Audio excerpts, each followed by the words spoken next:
Vamos lá, gente, vamos começar com a sessão. Eu estou trazendo 5 casinhos para a gente discutir, ser prático do dia a dia, né? O primeiro caso é uma situação, às vezes, meio crítica, uma suspeição de sangramento, tá? E isso se manifesta geralmente por hipotensão, queda do hematócrito, né? E os sangramentos assim de vulto, de cavidades, né? No tórax, ele é muito fácil de percepção, raio-x de tórax, ou se for dentro do parênquima, o paciente tem uma dispneia, que é fácil você identificar. De extremidades também é muito fácil, até pela ictoscopia você consegue identificar um hematoma de coxa espontâneo. Agora, de cavidade abdominal, reto-peritoneal, ou seja, no abdômen, às vezes pode ser mais difícil, tá? E é por isso que eu trouxe esse caso, um caso que era crítico da maneira como eu estou passando para vocês que ele pode ser, e vamos passar como a gente atuou nessa situação, tá? Então, vamos lá rapidinho, paciente de sexo feminino, 38 anos, puérpera, ela teve de complicação do parto dela uma atonia uterina, um sangramento significativo, e ele foi tratado inicialmente com esterectomia, tá? Esse sangramento evoluiu para uma coagulação intravascular disseminada, que ela fez uma isquemia de membros superiores, que inclusive ela amputou a mão essa semana. Foi isso? Amputou a mão essa semana, esse paciente. E teve queda progressiva do hematócrito. E o grande desespero do caso é que eles faziam laparotomias para tentar identificar o sangramento, fizeram até intervenção com estudo vascular, angiográfico, e não identificavam, tá?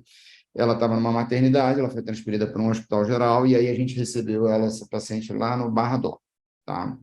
Então, vou ao caso com vocês e vou dizer como a gente abordou para fazer esse diagnóstico de onde era o sangramento e de onde estava o sangramento e se ele era ativo ou não. Essa paciente, ela fez 2 exames, está vendo? 11 e 12. Vamos no 11, aqui, ó, que foi exatamente onde a gente fez o diagnóstico dela, tá? Então, um princípio básico, depois eu vou botar isso direitinho, tá, gente, aqui, como a gente deve abordar, mas o princípio básico é a gente fazer estudo multifase, tá? Então, vocês vão ver aqui que eu vou mostrar para vocês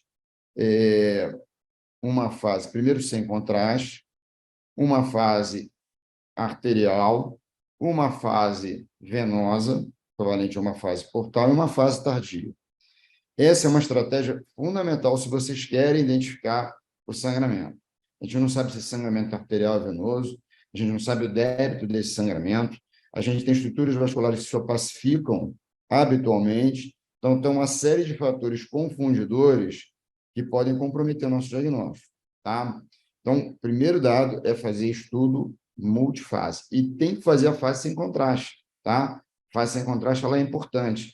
Às vezes, esses pacientes eles têm uns resíduos em alça tubo-gastrointestinal que podem simular a presença de sangramento, tá? Então, a gente saber o que é hiperdenso antes do estudo é fundamental, tá bom? Então, eu tenho uma fase sem contraste, eu tenho uma fase bem precoce, arterial, eu tenho uma fase intermediária venosa e eu tenho a fase tardia, tá? Vamos direto ao ponto, eu vou mostrar para vocês onde a gente identificou o sangramento. Repara, ó, bem mama de paciente puérpera, né? Boa parte desse líquido aí era sangue intracavitário, tá? Repare que ele é um sangramento intracavitário, peritoneal, mas também tem sangue no retroperitônio. O sangue no retroperitônio é até mais perigoso. Por quê? Porque ele não gera muita sintomatologia. Como você não tem o peritônio irritando ali, ele sangra e o paciente não tem muita dor. Tá? Você vai ver por dado laboratorial. O sangramento intracavitário, ele é mais fácil o diagnóstico, que o paciente manifesta dor inicialmente. Tá? Então, vou passar aqui, ó, tela embaixo, que a gente foi, para dizer para vocês um outro dado de importância. Quando eu estou estudando uma área de sangramento, a minha estratégia é estudar todo o abdômen e toda a pelve. Então, no mínimo, gente, eu vou trabalhar do diafragma até o púbis, tá?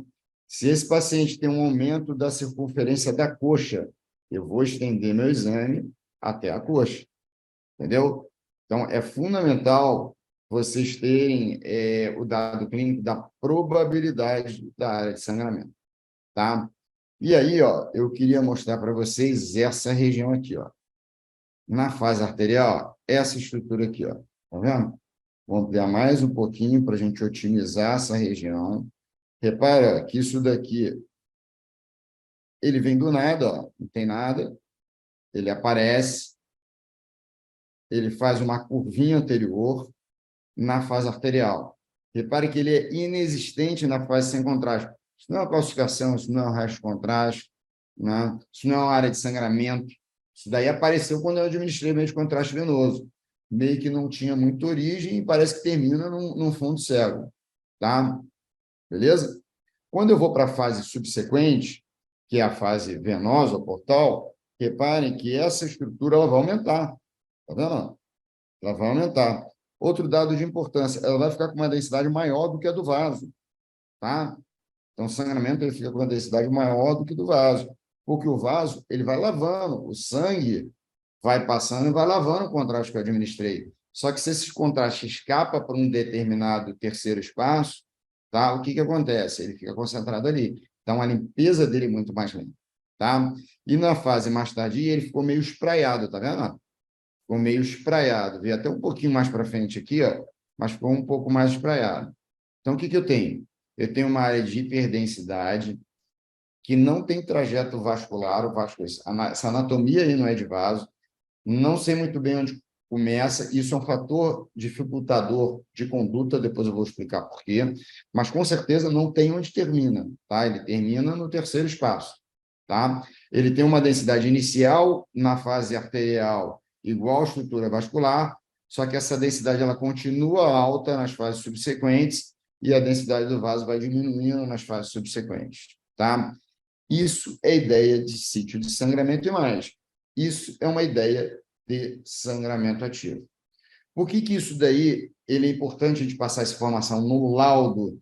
E eu acho, inclusive, que tem que colocar sangramento ativo no laudo, porque se você der um laudo descritivo, e foi o que aconteceu com essa paciente, às vezes quem recebe o exame não tem a noção da gravidade da paciente. Então, essa paciente ela repetiu o exame no dia subsequente, que foi no dia 12, ó, estou aqui, ó, no dia 12 do 3 ela repetiu, porque quem recebeu o exame não entendeu que tinha um sangramento ativo. E no nosso laudo, foi um laudo certinho, só que ele foi descritivo. Então, para vocês verem a importância da gente colocar a informação, né, não é nem certa, é que o médico assistente entenda a situação, a gravidade, o que a gente está querendo colocar, tá? Então, vamos lá, isso aqui é o sangramento ativo, a gente fez o diagnóstico dessa forma. Por que que não apareceu no exame anterior, no exame posterior? E sangramento é assim. Ele sangra, vai para o terceiro espaço, cai a pressão do paciente, né? O próprio sangue, o próprio hematoma tampona aquele vaso que está sangrando, o cara para de sangrar. Se eu fizer exame nesse momento que ele parou de sangrar, eu não vou fazer o diagnóstico, tá? Foi isso que aconteceu nos outros exames de imagem da paciente.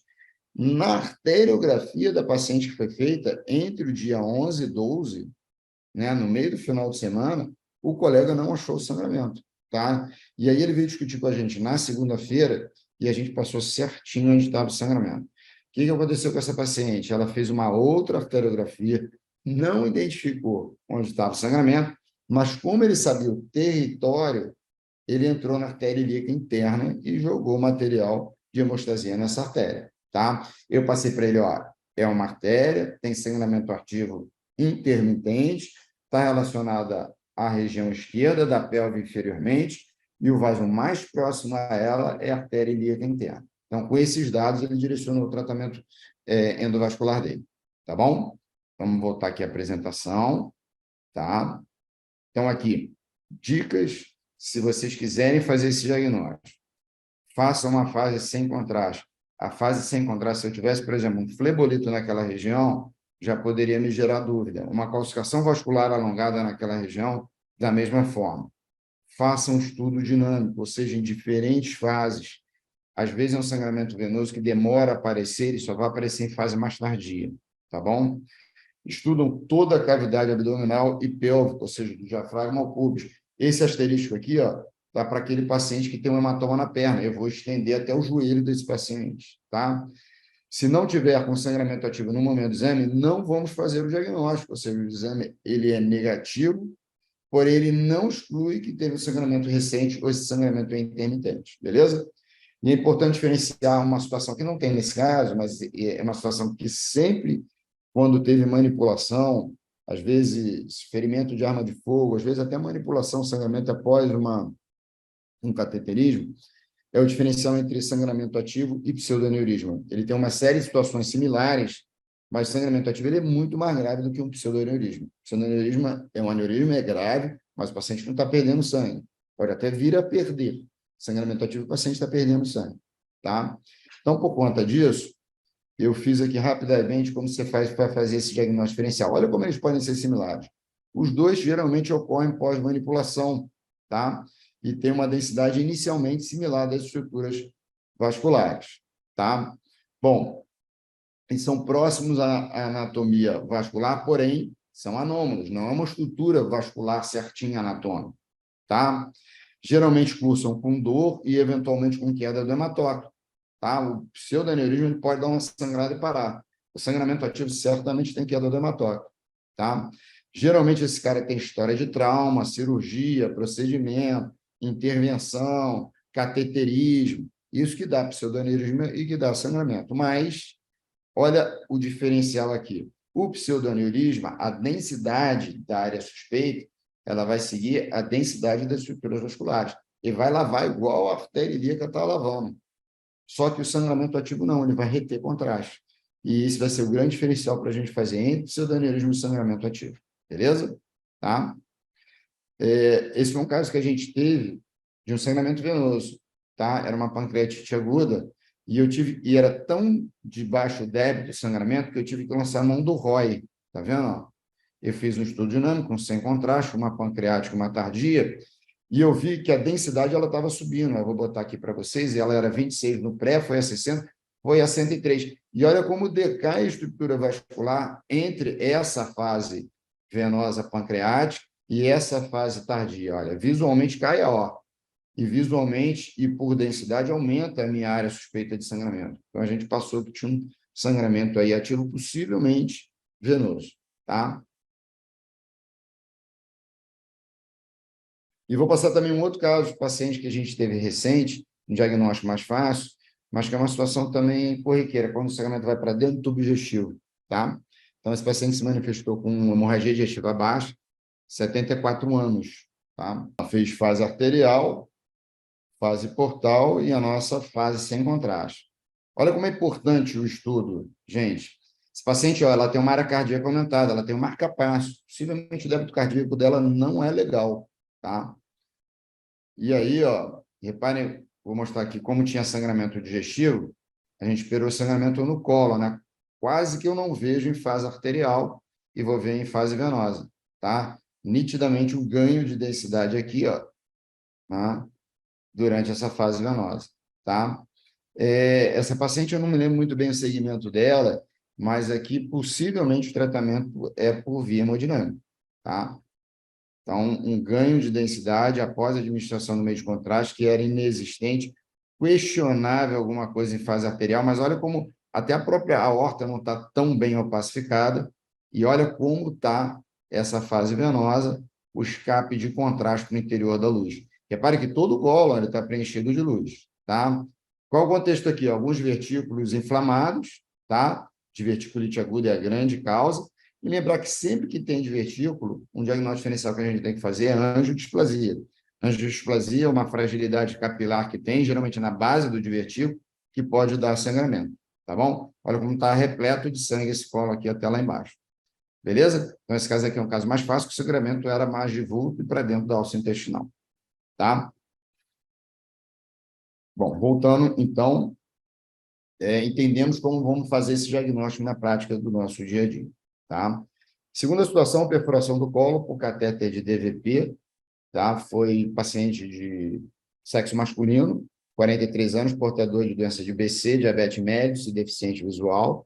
Tem uma válvula de derivação ventriculoperitoneal, uma DVP desde 2021, por hidrocefalia, tá? Interna por dano fossa ilíaca direita, com irradiação para tórax à direita, evolui com cefaleia sem febre e uma PCR tocadinha, tá? Então, exatamente traduzir aqui o que estava lá no hospital. Então, ó, esse é um exame anterior, que tinha um catéter de DBP, tá? Trajeto subcutâneo, flanco esquerdo, tá? Então, ela transfixa a parede do colo transverso, aparece trajeto intraluminal e tem extremidade tal no colo descendente. E aí, essa é uma situação não usual, tá? De complicação, gente. O paciente teve uma resolução cirúrgica. Vou passar aqui para vocês a resolução cirúrgica e vou passar o que o colega falou. Então, vamos ver primeiro o que o colega falou. Se eu consigo jogar isso aqui. Não. Então, vamos ver. Isso daqui era o catéter. Repara que o peritônio parietal ele envolve, ele saca o catéter, tá? Na parte que ele entra na cavidade, e aqui, ó, ele vai entrar no colo. Beleza? Que ele está entrando lá no colo, tá? Isso não é uma complicação usual, e eu vi no artigo, né, baixei um artiguinho aqui que a gente vai discutir o que ocorre, como ocorre e como se trata, beleza? Com a sintomatologia clínica. Deixa eu só puxar aqui para mostrar para vocês como o colega passou para a gente isso, tá? Então, ó, vou botar aqui, não sei se vai sair aí, ó. Fala, Antônio. Te mandei ontem à noite, foi mal, cara, mas é só porque depois eu esqueço. Cara, é isso. O catéter, se você for ver, né, esse vídeo aí tá no umbigo, né, a câmera tá passando pela cicatriz umbilical. O catéter entra no hipocôndrio esquerdo.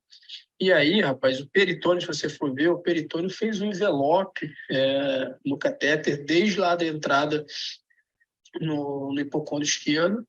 Ele envelopou o catéter, estava impermeável, e ele acompanhava até lá, próximo ao ângulo hepático, onde o catéter entrava no colo, que a gente via na imagem, tá? E aí eu tracionei esse catéter, não tinha, como se diz, silicone, né? Ele só faz envelope, mas isso não tem aderência. Aí o catéter veio e você via nitidamente assim, o trajeto dele, todo envelopado nesse flap de peritônio aí. Negócio diferente. E aí só tiramos o catéter, a neuro também tirou lá, e vamos observar como é que vai ficar. De repente, mais tarde, minha ideia é ter na alta, se estiver tudo bem, até fazer uma outra imagem, de repente ter por comparação aí, para ficar documentado. Tranquilo? Mais um caso diferente aí. Um abraço. Viu, gente? Então, é aquilo que eu passei, né?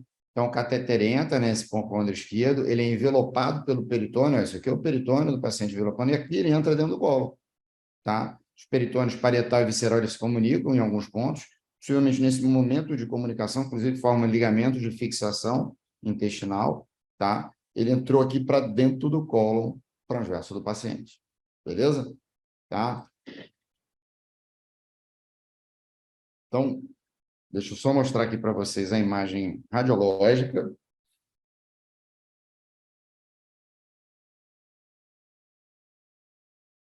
Aqui, ó.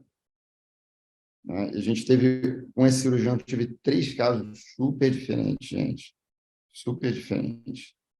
Esse foi um deles.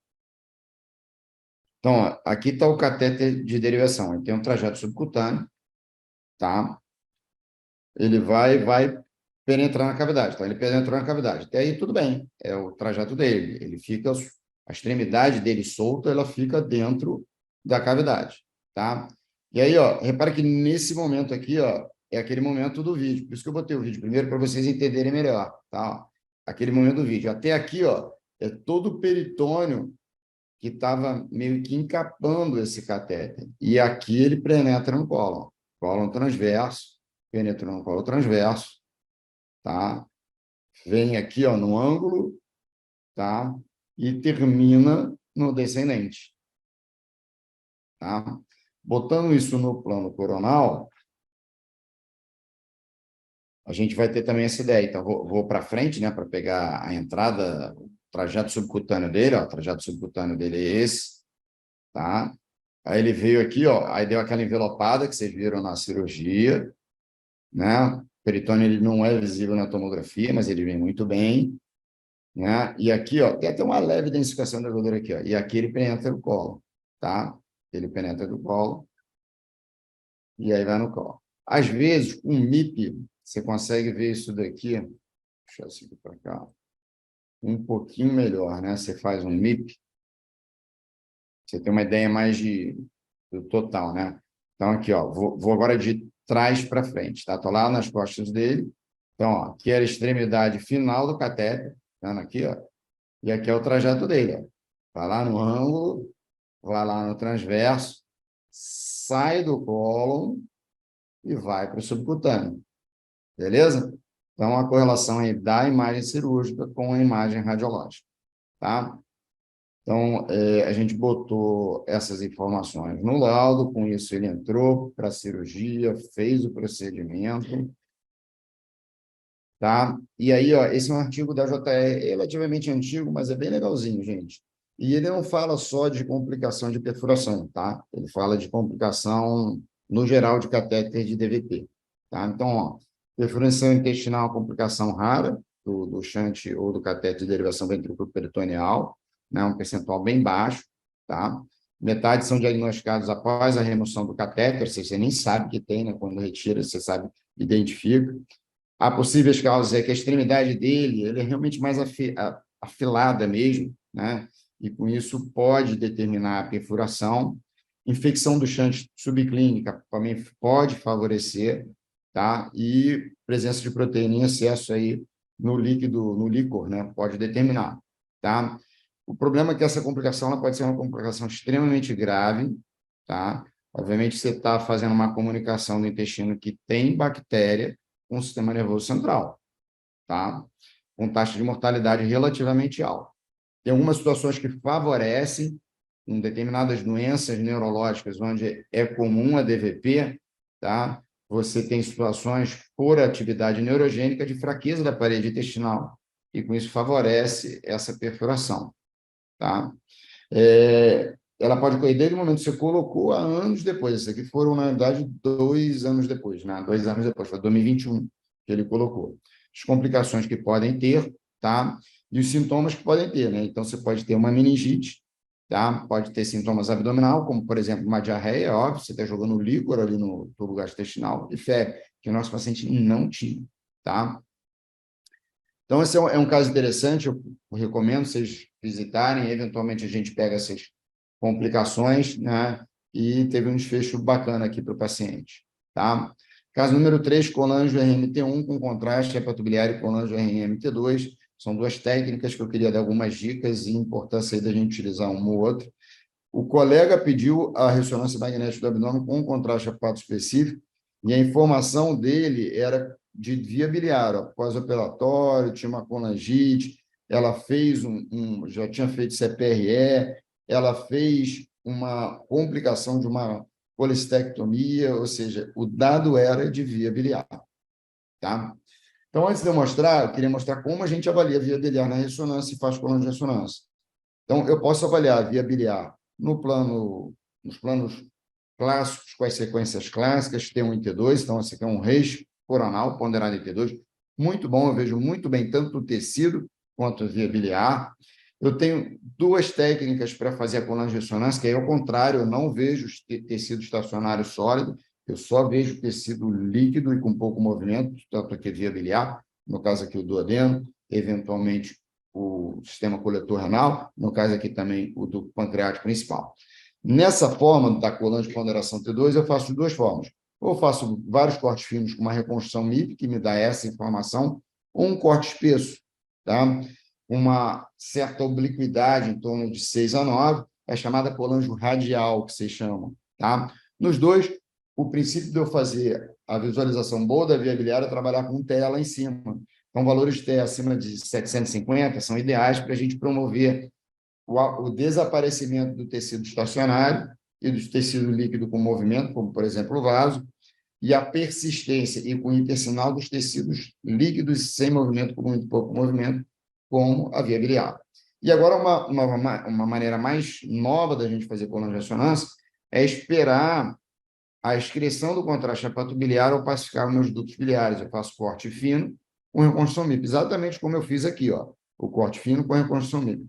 Só que aqui é diferente. Aqui eu necessito que esse fígado tenha capacidade de excreção. Então, aqui eu passo informação funcional hepática, o que eu não passo aqui, eu só passo informação morfológica hepática, tá? O hepatobiliar, como que é. Beleza? Então, vamos ao caso agora. Eu já vou logo nas colanges, gente. O Coronal T2, né? Falando que o Coronal T2 era o inicial, o Coronal T2 que é geralmente como eu começo o meu exame. Então, olha só que interessante.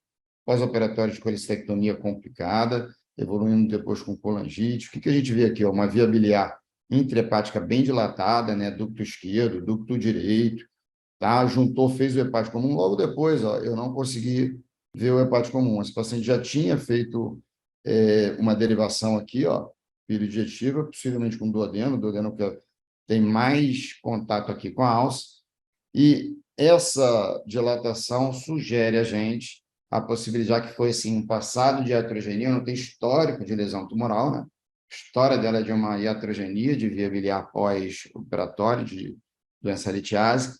Então, a ideia disso aqui que me traz em mente é a estenose dessa anastomose para determinar essa dilatação montante. Beleza? Então, eu vou aqui para o corte fino, tá? Esse corte é bem fininho, né? A gente pode fazer até com 1,3 de corte. Tem máquina que faz até com 0,7, tá? Então, pode fazer bem.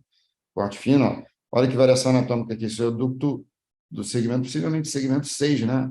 Ele cruza a linha média e drena no esquerdo, tá vendo? A variaçãozinha anatômica bem comum do dia a dia. E junto à alça aqui do duodeno, ela faz uma amputaçãozinha aqui, tá? Esse corte fino, se eu reconstruir ele, eu vou adquirir o meu MIP, que ele está aqui, ó. Olha o MIP aqui, que bonito. Ou então, se quiser, a gente pode fazer agora aqui para vocês, ó. Botei o MIP, alarguei meu corte, vou lá, ó, e faço para vocês aqui a minha colagem, tá? Para que tem o estômago pintando, o líquido pintando, são o quê? Estruturas líquidas com pouco movimento ou sem movimento, beleza? E tem ainda o radial. Radial está aqui, opa, vou te tirar do MIP, né? Radial é esse daqui, ó. Repara que eu faço com umas obliquidades, tá vendo? Tá? Essas obliquidades é que me permitem eu visualizar a via biliar em diferentes planos. No 3D MIP, eu faço isso reformatado, ok? E aí, como ele pediu a colange T1, ou ele pediu o contraste hepatobiliar, o problema do paciente era de via biliar, a gente fez. Mas olha que interessante, ó, uma questão do exame. Repara que eu vou botar na fase arterial e queria que vocês observassem a hora da fase arterial. Está 16h51 aqui, ó. Não sei se vocês estão vendo. 16h51 quer dizer que, mais ou menos, o paciente respirou bem. Isso é uma situação que ocorre em 15% dos pacientes que fazem contraste hepatobiliar, né? Dá uma sensação de mal-estar, falta de ar.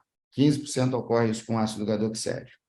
Mas eu quero mostrar aqui a questão temporal para vocês. Ó. Em 16h51, né, ou seja, 4h51, ou possivelmente 4h50, eu iniciei o contraste. 4h51 foi a primeira imagem, fase arterial, uns 30 segundinhos aí. Quando eu faço o meu estudo convencional, da minha fase hepatobiliar, então vamos lá, 10 minutos. Repara que eu não tenho via biliar, ó. Não tenho via biliar. Por quê?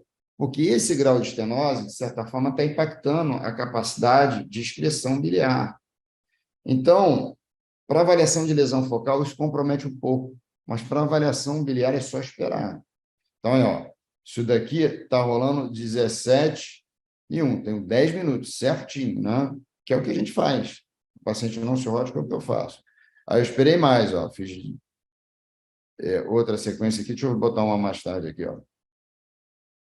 Fiz 20 minutos, que devia biliar. Talvez começando a pintar, né? Mas nada. E aí, não, eu esperei mesmo. Botei lá quase que 50 minutos, né? E essa daqui eu fiz 18h06.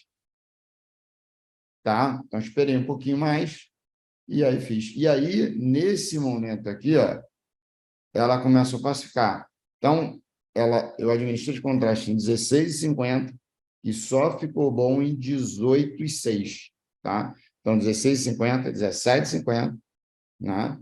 18h06, aí, mais ou menos uns 75 minutos, tá? 1h15. E aí, como é que eu vou fazer?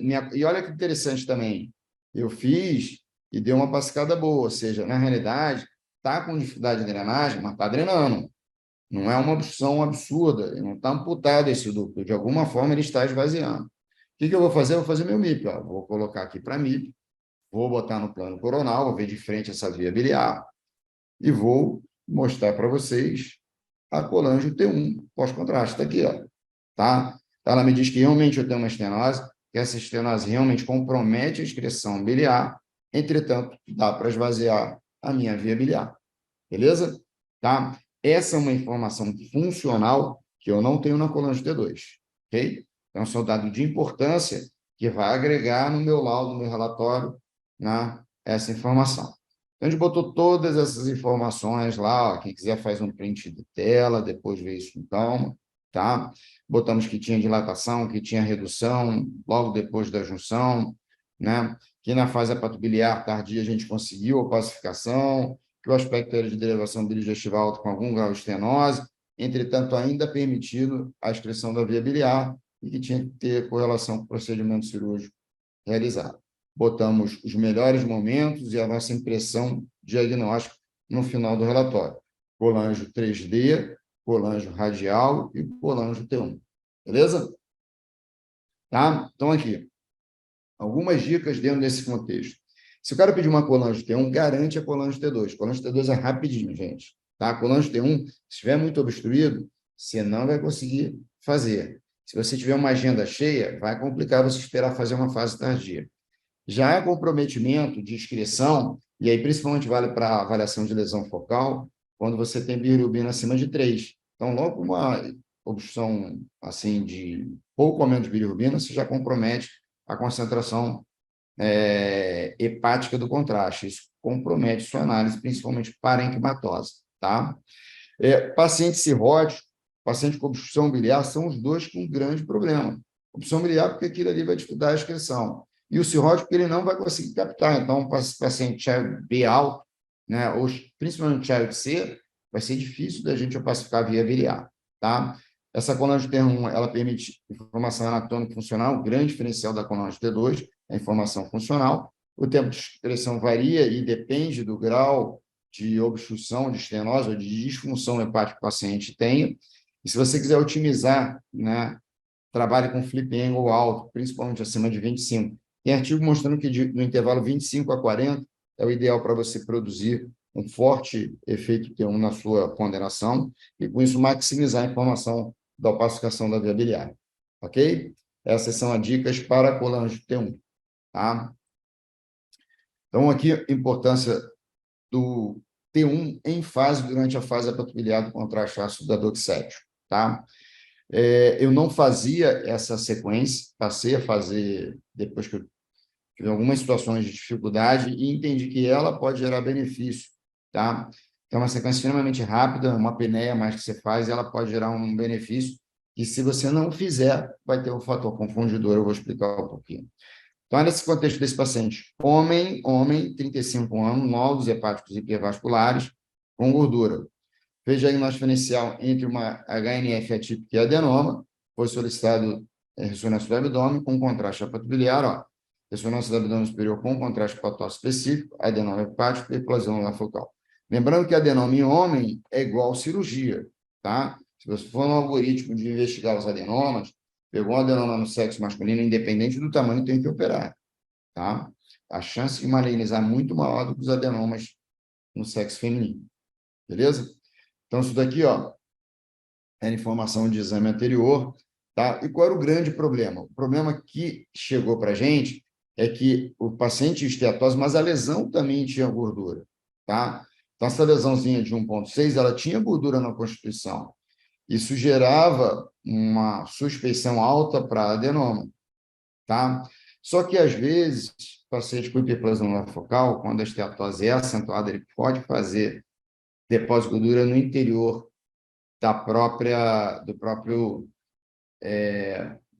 do próprio adenoma. E, com isso, pode gerar um fator, né, de dificuldade diagnóstica, vai complicar o seu raciocínio, porque a presença de gordura ela é muito mais prevalente nos adenomas, tá? Então, vamos ao caso. Olha a esteatose desse paciente, tá? E eu já vou colocar para vocês a técnicazinha PDFF, está virando rotina nos exames da gente fazer, que ela quantifica a gordura hepática, ela dá o que a gente chama de fração de gordura, tá? Aqui, a fração de gordura do paciente, 40. Se eu não me engano, chegava até 42, dependendo do ROI. Aqui, ó. Então, se aplica um ROI, esse ROI está dando 40, tá? Só para vocês terem uma ideia da estratificação da esteatose, a fração de gordura normal até 5,6 ou 5, em torno aí de 5 a 15, leve, 15 a 25, moderado e acima de 25, acentuado. Então, é uma esteatose acentuada, tá? Vou no nível da lesão. Então, ó, a lesão era essa aqui, ó. E nitidamente a lesão, vou fechar aqui, ó, que não tem mais motivo, nitidamente a lesão tinha gordura. Olha lá, como ela cai a lesão está caindo, tá? Quase não tem hipossinal aqui, ó, e a lesão cai, não tem um fora de face, beleza? Agora eu vou botar o estudo dinâmico. A gente fez. Então, ó, sem contraste, arterial, portal e tardio.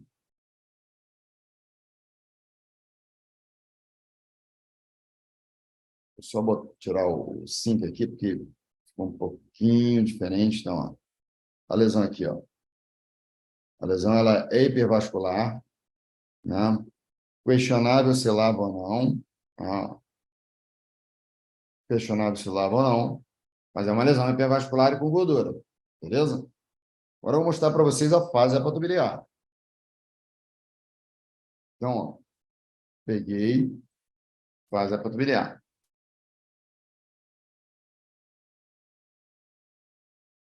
E aí, ó, quando a gente olha essa fase hepatobiliar, dá uma ideia de hipossinal em relação ao fígado, tá? Só que aí tem um grande fator confundidor. Geralmente, quando você faz a fase hepatobiliar, ou você faz um T1 FAT7, ou você faz um T1 3D. O T1 FAT7 tem o quê? FAT7, supressão de gordura. Se a sua lesão tem gordura, essa queda de sinal, ela pode ser não necessariamente por uma baixa de receptor ATP, e sim por supressão de gordura numa lesão que tem gordura. E ele te gera um fator confundidor, porque você raciocina que a lesão é hipervascular, que tem pouco ou nenhum hepatócito, já te remete ao diagnóstico de adenoma, você já indica a cirurgia para ele, tá? Se você fizer o T1 3D, o T1 3D, se vocês observarem, ele tem o TE em fora de fase. Por quê? Porque a sequência é o TE mais baixo, por isso você consegue fazer uma apneia melhor nesse paciente, tá? Um corte mais fino e até reconstrução 3D. Tá? Vocês podem ver que até na interface que o fígado faz com as estruturas gordurosas da cavidade peritoneal, tem um efeito Tintanakin, demonstrando que aquilo ali é um TE próximo a fora de fase. E aí você tem um outro fator confundidor, porque você tem na ponderação do seu T1 uma forma de supressão de gordura, que é o TE fora de fase. E da mesma forma pode cair por conta disso. Então, o que a gente precisa, em tese? A gente precisa de uma sequência que não tenha efeito de supressão de gordura. E qual a sequência que eu tenho? Sequência T1 em fase. Então, quando a gente faz a sequência T1 em fase e vai lá na lesão, a gente repara que tem um pequeno foco de redução do sinal. Muito menor do que eu tinha, por exemplo, no meu FAT7, que acho que é esse aqui, ó. No meu FAT7. Tá vendo? O FAT7 ele tem toda essa parte aqui de queda de sinal. Aqui tem uma área central de queda de sinal. O que é essa área central? É a cicatriz. A cicatriz é desprovida de hepatócito. Até o hepatócito do lado da cicatriz ele é desprovido de OATP, ou tem pouca expressão de OATP. Então, é esperado na hiperplasia focal você fazer a cicatriz central. E o resto da lesão tem um ISO a hipersinal. Então, gente, essas técnicas que a gente utiliza de fase hepatobiliar, elas podem ter dentro delas formas de supressão de gordura, e na lesão que tem gordura, você tem a queda de sinal podendo ser de 2 componentes, e isso pode gerar um fator confundidor, beleza? Por isso eu recomendo a sequência T1 em fase, para a gente fazer rapidinho, numa apneia a gente já resolve, tá? Então, eu vou voltar ao caso, vou botar o que a gente colocou, a lesão arredondada, 4A, baixo contraste, na ponderação T2, hipervascular, com presença de gordura, que retém o contraste hepatossocial na fase hepatobiliar, melhor apreciado em ponderação T1 em fase. Destaque nessa ponderação então em fase, a pequena foco foi intenso na projeção central do nódulo, que deve representar a cicatriz, e o restante da lesão tem isosinal em relação ao restante do fígado. Os achados são condizentes com o hiperplasia focal com componente de gordura, apresentação atípica. Beleza? Tá? E assim a gente colocou lá a fase hipervascular, né? A lesão hipervascular, tem um em fase e fora de fase, a quantificação de gordura, o fora de fase é um nível da lesão, demonstrando que tem gordura, e a nossa interpretação que eu passei para vocês. Ok? Dicas.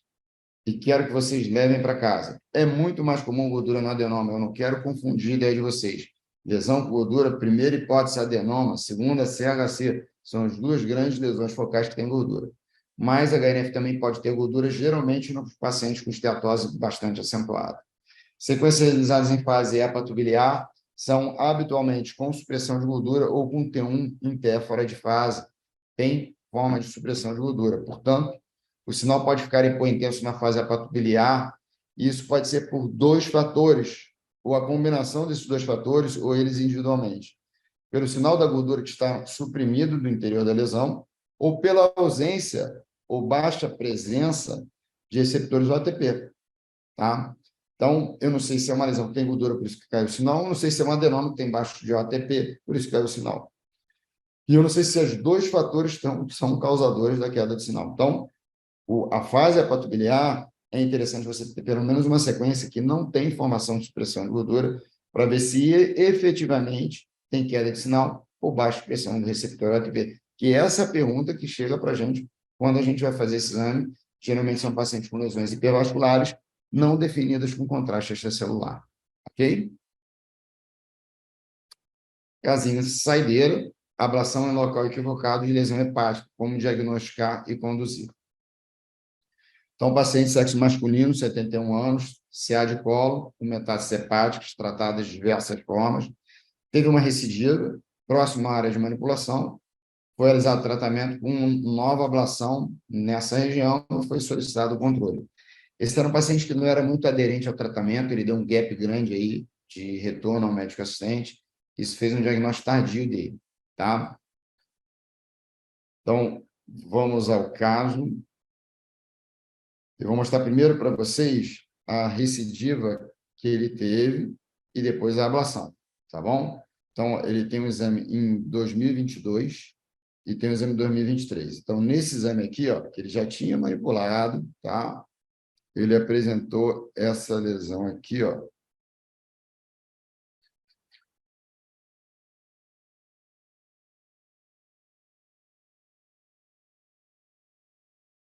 Olha a lesão dele.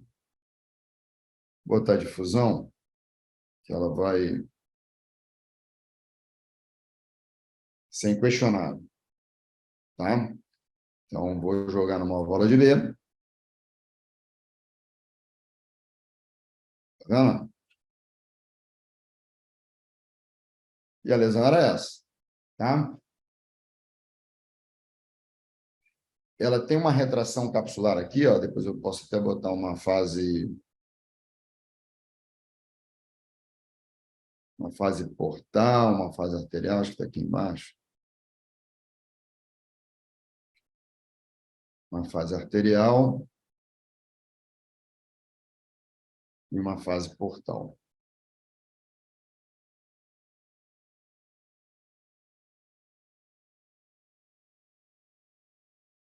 A fase portal, ela está aqui, ó. A minha lesão aqui, com impregnaçãozinha em anel, o arterial ficou um pouquinho diferente, ó. Mas aqui, ó, impregnação em anel, tá? Impregnação em anel. Quando eu vou lá, difusão, a gente tem um padrão respiratório diferente, né? Vou numa aula de B. Então, para casar é mais difícil. Pum, uma baita restrição de fusão. Então, beleza, a gente passou essa informação e a opção para essa lesão foi a ablação, tá? Então, aí ela tem, segundo exame, já vou para o segundo exame para a gente não perder tempo, tá? Então, já vou mostrar para vocês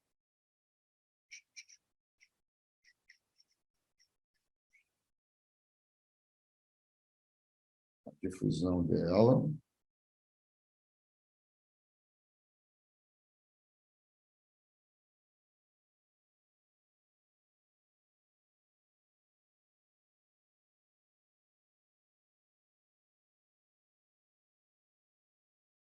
Difusão.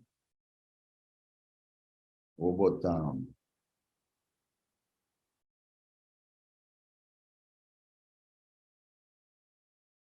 o mapa. Vou botar o T1. Por que o T1 é importante aqui, gente? O T1, ele é um marcador de onde foi a ablação. Na ablação, o objetivo é de você fazer uma necrose, tá? Essa é uma necrose coagulativa, necrose de coagulação. Isso gera um hipersinal na ponderação T1. E esse hipersinal na ponderação T1 é muito bem visto no T1 FET7, tá? Então, ó, olha a área de ablação aqui, ó. Olha como ficou com um sinal elevado. Mas repara, ó, que eu tenho uma outra parada aqui, ó. Essa alteração aqui, ó, está em adjacência à minha área de ablação, tá? Deixa eu botar até um portal aqui que eu acho que vai ficar melhor. Vou fazer uma técnica de subtração, que é como eu avalio no dia a dia, tá? Para vocês entenderem como eu atuei aqui. Beleza? Então, ó, repare que eu tenho duas situações, uma de hipersinal e uma de hipossinal, tá? O estudo após contraste, ele é meio confuso, né? Parece meio hipossinal e hipossinal. Minha difusão, olha que interessante aqui a difusão, ó.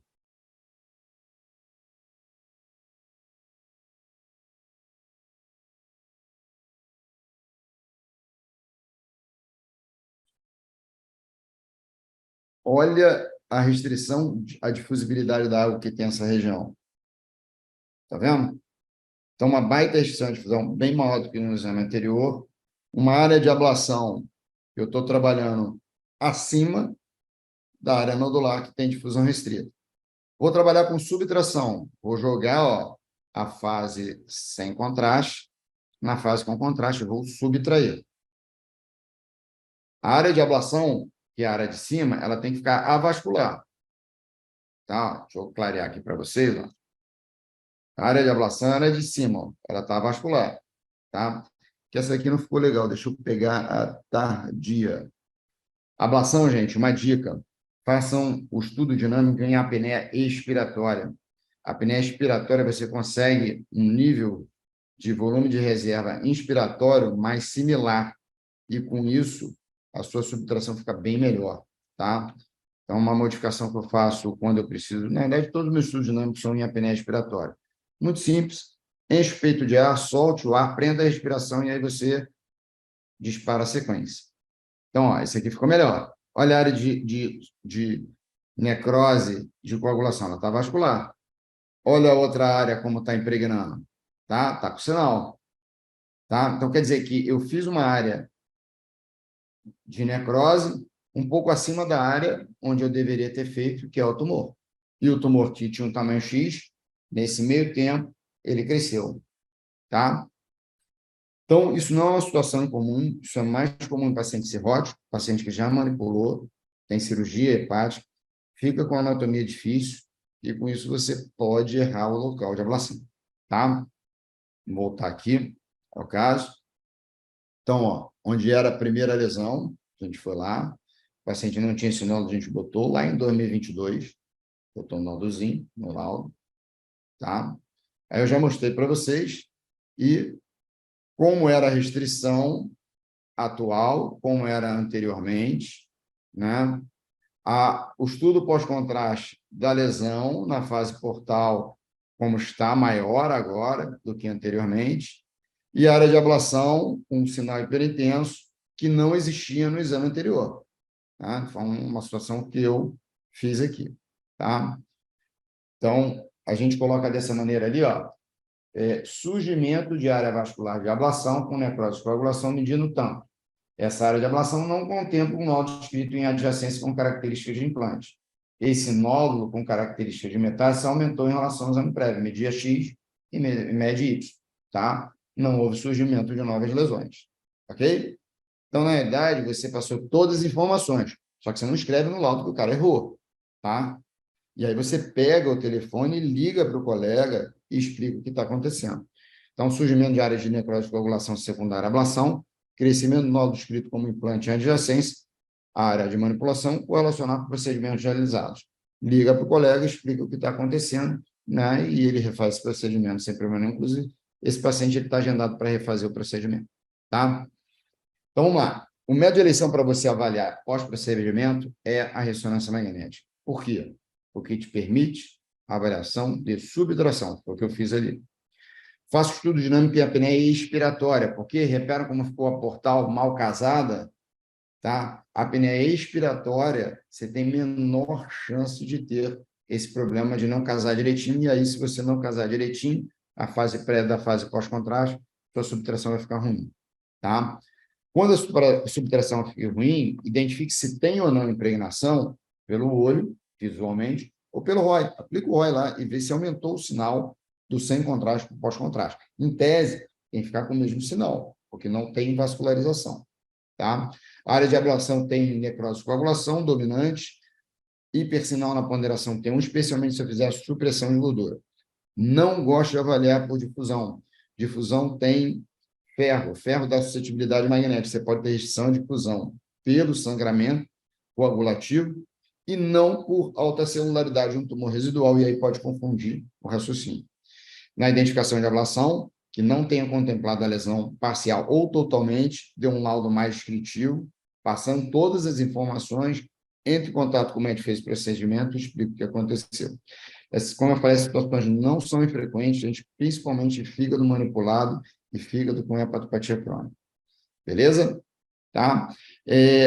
Para o pessoal que terminou e que está aqui, eu queria fazer uma enquetezinha com vocês. Queria saber o que é melhor para vocês de hora de sessão. Alguns colegas pediram para eu jogar lá para 12h30, o horário do almoço. Tá? Eu consigo fazer, só não consigo fazer na primeira quarta do mês, se cair na minha apresentação, porque tem o SIG, né, de abdômen, e eu não vou fazer junto com o SIG de abdômen. Tá?